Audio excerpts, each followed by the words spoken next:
Lontray Clark remains behind bars tonight after a Cook County judge determines that he is a danger to the community. Investigators say the 23-year-old became enraged and intentionally set fire to his friend's apartment after learning that that friend may have started dating his ex-girlfriend.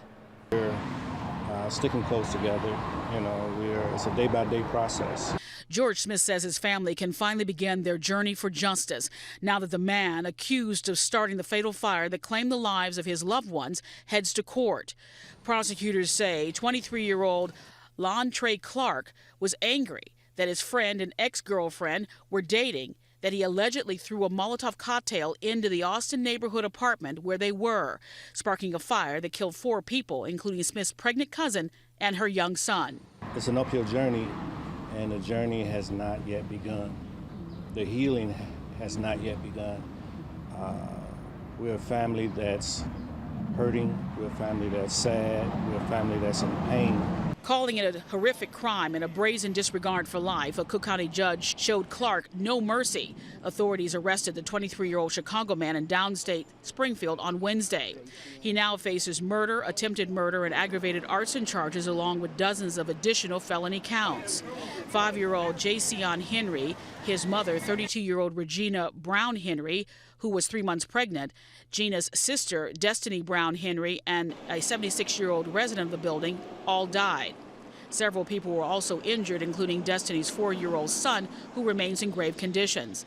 Prosecutors say Clark allegedly set the apartment building located in the 5200 block of West North Avenue on fire during the early morning hours of June 26th, after learning that his ex-girlfriend was dating his friend after seeing a selfie she posted. Authorities say Clark picked up his cousin, and the two went to a gas station where they filled up an antifreeze bottle with gasoline before heading to a convenience store where investigators say the suspect bought black clothing, a face mask, and a lighter. The defendant's cousin says they drove to the apartment where he says Clark started the fire and then admitted to him saying, "I just lit the house on fire." No matter what happens with, the conviction and the arrest, they could never replace the lives that were lost. Prosecutors say Clark threw out the clothes he was wearing at his grandfather's house. In court, Clark's public defender told the judge that there was no surveillance video of her client committing the crime.